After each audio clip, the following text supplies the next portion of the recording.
Janaki VS state of Kerala സിനിമയുടെ റിലീസിന് മുമ്പ് തന്നെ സെൻസർ ബോർഡ് ഒരു ഇഷ്യൂ ക്രിയേറ്റ് ചെയ്യുന്നു. ഈ ഒരു പേര് യൂസ് ചെയ്യാൻ പാടില്ല, ഈ ഒരു പേര് വെച്ച് മൂവി റിലീസ് ചെയ്യാൻ പാടില്ല, ക്യാരക്ടറിന് പേര് യൂസ് ചെയ്യാൻ പാടില്ല, അങ്ങനെയൊക്കെ പറഞ്ഞൊരു കേസ് ഫയൽ ചെയ്യുന്നു. പിന്നീട് ആ ഇൻവെസ്റ്റിഗേഷൻ ടീം സിനിമ ഫുൾ ഇരുന്ന് കാണുന്നു, പിന്നീട് സോൾവ് ചെയ്യുന്നു. അങ്ങനെ ഒരു ചെറിയൊരു കെയോസ് ഒക്കെ ക്രിയേറ്റ് ചെയ്തിട്ടാണ് സിനിമ വന്നിരിക്കുന്നത്. അതുകൊണ്ട് തന്നെ ഞാൻ കുറച്ച് എക്സൈറ്റഡ് ആയിരുന്നു. ഞാൻ സിനിമ കണ്ടു നോക്കിയപ്പോൾ ആ ഒരു എക്സൈറ്റ്മെന്റ് ഫീൽ എനിക്ക് എവിടെയും കിട്ടിയില്ല. കാരണം നോർമൽ ആയിട്ടുള്ള ഒരു ഓക്കെ ഫീൽ ആയിരുന്നു എനിക്ക് ഈ ഒരു മൂവി. അത് ഗംഭീരമായിട്ടുള്ള ഒരു കിടിലൻ കോർട്ടൂൺ ഡ്രാമ ആയിട്ടൊന്നും എനിക്ക് എവിടെയും സിനിമ തോന്നിയില്ല. ഈ ഒരു മൂവിയുടെ സ്റ്റോറി എന്ന് പറയുന്നത് നേരും ജനഗണമന പോലെയൊക്കെ ഒരു പെൺകുട്ടി ഫേസ് ചെയ്യുന്ന ഒരു ഇവന്റും അതിനുശേഷം നടക്കുന്ന ഇൻവെസ്റ്റിഗേഷനും ആ ഒരു കോർട്ടൂൺ ഇവന്റ്സ് ഒക്കെയാണ് സിനിമ സംസാരിക്കുന്നത്. ഒരു പോയിന്റ് വരെ ആ കാര്യങ്ങളൊക്കെ നല്ല രീതിക്ക് തന്നെ പ്രസന്റ് ചെയ്തിട്ടുണ്ട്. ആ സ്റ്റോറി ടെല്ലിംഗ് ആയാലും ക്യാരക്ടേഴ്സ് ആയാലും വേൾഡ് ബിൽഡ് ആയാലും അല്ലെങ്കിൽ അത് പൂതൻ ട്രാക്ക് ആയാലും എല്ലാം നൈസ് ആയിരുന്നു. പക്ഷെ ഒരു പോയിന്റ് കഴിഞ്ഞപ്പോൾ കംപ്ലീറ്റ്ലി അത് ഡൗൺ ആയിരുന്നു. പിന്നീട് എങ്ങോട്ടാണ് സിനിമ പോയിന്നോ എന്താണോ അത് പറയാൻ ഉദ്ദേശിക്കുന്നോ ഒന്നും മനസ്സിലായില്ല. പല സ്ഥലത്തും എനിക്ക് നല്ല ലാഗ് ഫീൽ ചെയ്തു. അതായത് പെട്ടെന്ന് പറഞ്ഞു തീർക്കാൻ പറ്റുന്ന സീക്വൻസ് ആയിരുന്നു, അല്ലെങ്കിൽ പെട്ടെന്ന് ആ കാര്യം സോൾവ് ചെയ്ത് മുന്നോട്ട് പോകാൻ പറ്റുന്ന പല ഏരിയാസ് ഉണ്ടായിട്ടും അതിനെ ഇങ്ങനെ വലിച്ചു നീട്ടിക്കൊണ്ടുപോകുന്നതായിട്ട് എനിക്ക് പല ഏരിയാസിലും ഫീൽ ചെയ്തു. ആൻഡ് സിനിമയുടെ സ്റ്റോറി സ്റ്റാർട്ട് ചെയ്യുന്ന പോയിന്റ് എന്ന് പറയുന്നത് രണ്ട് കഥകളായിട്ടാണ്. അതായത് സുരേഷ് ഗോപി എന്ന് പറയുന്ന ഒരു അഡ്വക്കേറ്റ് ആണ്, പുള്ളിക്കാരൻ ഹാൻഡിൽ ചെയ്യുന്ന ഒരു കേസും അല്ലാതെ വരുന്ന വേറൊരു പോലീസ് കേസും കൂടിയാണ്. അപ്പോൾ നമ്മൾ വിചാരിക്കും ഓക്കെ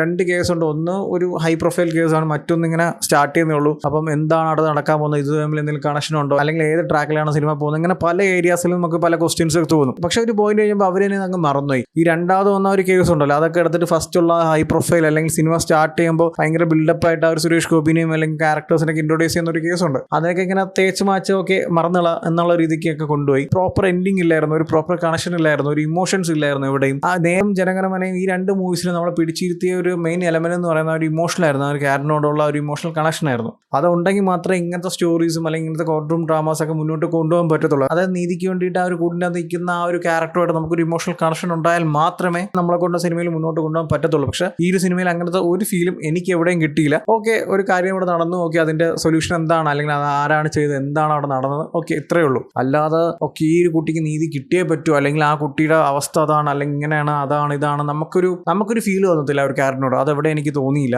എന്നും പറഞ്ഞൊരു മോശപ്പെട്ട മൂവിന്ന് ആരും പോയി കാണരുതെന്നല്ല ഞാൻ പറയുന്നത്, എല്ലാവരും പോയി കണ്ടു നോക്കണം. ഈ ഒരു മൂവി കണ്ടിട്ടുള്ള എൻ്റെ ഒരു ഒപ്പീനിയൻ ആണ് ഞാൻ പറയുന്നത്. എനിക്ക് ഈ ഒരു മൂവി ഇങ്ങനെയാണ് ഫീൽ ചെയ്തത്. ആൻഡ് ഈ ഒരു മൂവിയിൽ ഒരു പോയിന്റ് കഴിഞ്ഞപ്പോൾ ഒരു ആവശ്യമില്ലാത്തൊരു ട്രാക്ക് കയറി വരുന്നുണ്ട്. നമ്മുടെ നാട്ടിലെ പൊളിറ്റിക്സും നമ്മുടെ നാട്ടിലെ റൂളിംഗ് പാർട്ടിയും ഒപ്പോസിഷൻ പാർട്ടിയും നമ്മളെ ജനങ്ങളും അല്ലെങ്കിൽ ഇവിടുത്തെ ഡെവലപ്മെന്റും ഇവിടുത്തെ റൂൾസ് ആൻഡ് റെഗുലേഷൻസും എല്ലാം തെറ്റാണ്, ഇങ്ങനെയല്ല കാര്യങ്ങൾ, കേന്ദ്രത്തിൽ ഇങ്ങനെയല്ല, കേന്ദ്രമൊക്കെ വേറെ ലെവലാണ്, അതൊക്കെ വെച്ച് നോക്കുമ്പോൾ ഇവിടെ ഒന്നും വന്നിട്ടില്ല, ഒരു പുരോഗമനം വന്നിട്ടില്ല, ഒരു വികസനം വന്നിട്ടില്ല, ആൾക്കാരും സുരക്ഷിതമല്ല എന്നൊക്കെ ഒരാൾ ഇങ്ങനെ കിടന്ന് പറയുന്നുണ്ട്. അത് വേറെ ആരുമല്ല, സുരേഷ് ഗോപി തന്നെയാണ്. പുള്ളിക്കാരൻ്റെ സിനിമയിലെ സ്റ്റാർട്ട് ചെയ്തുകൊണ്ട് എൻഡ് വരെ എവിടെയൊക്കെ വരുന്നുണ്ടോ അവിടെ എല്ലാം കേരളത്തിനെ കുറിച്ച് കുറ്റം പറയുന്നുണ്ട്. എന്തിനാണെന്ന് എനിക്ക് അറിയത്തില്ല. കേരളത്തിനെ കുറ്റം ഡയറക്റ്റ് ആയിട്ട് ഓക്കെ കേരളം ഇങ്ങനെയാണെന്നല്ല, അതായത് ഇപ്പോൾ എടുത്ത് പറയുകയാണെങ്കിൽ കേരള പോലീസൊക്കെ വെറും മണ്ടന്മാരാണ്, ഇവരെ ഇൻവെസ്റ്റിഗേഷനും എല്ലാം ഇങ്ങനെയാണ് എന്ന് പറഞ്ഞിട്ട് ഒരു പോലീസ് ഓഫീസറിനെ കൊണ്ടുവരുന്നുണ്ട്. പുള്ളിക്കാരൻ്റെ ഒരു ഇൻവെസ്റ്റിഗേഷൻ സ്റ്റൈൽ കാണുമ്പോൾ തന്നെ നമുക്ക് മനസ്സിലാവും ഈ ഒരു കേസ് തെളിയിക്കാൻ പോകുന്നില്ല, എന്നിട്ട് നമ്പർ 1 ആണെന്നൊക്കെ എടുത്ത് പറയുന്നത്. അത് കേരള പോലീസ് നമ്പർ 1 ആണ്, അങ്ങനെയല്ല, ഈ ഒരു ഇൻവെസ്റ്റിഗേഷനിൽ കണ്ട അറിഞ്ഞൂടെ, ഇങ്ങനെയല്ല എന്ന് പല ഏരിയാസിലും പറയുന്നുണ്ട്. അല്ലെങ്കിൽ സിനിമയിൽ സംസാരിച്ചു വന്ന ഇവന്റ് നടക്കാൻ മെയിൻ റീസൺ കേരള ഗവൺമെന്റ് ആണ്, ഇവിടെ എന്ത് നടന്നാലും കേരള ഗവൺമെന്റ് ആണ്, ആരെന്ത് തെറ്റിയതായാലും അതിന്റെ എല്ലാം ഉത്തരവാദിത്വം കേരള ഗവൺമെന്റ് ആണ്. ആൻഡ് ഇവിടുത്തെ ജനങ്ങൾ അത് നോക്കുന്നില്ല, ഇവിടെ ജനങ്ങൾ എല്ലാവരും മറ്റേ പൊട്ടന്മാരെ പോലെ ഇരിക്കുകയാണ്. അങ്ങനെ പല ഏരിയാസിലും ഇൻഡയറക്റ്റ് ആയിട്ട് പറഞ്ഞു പോകുന്നുണ്ട്. അതിന്റെ ടുവേഴ്സ് ക്ലൈമാക്സിലൊക്കെ എത്തുമ്പോൾ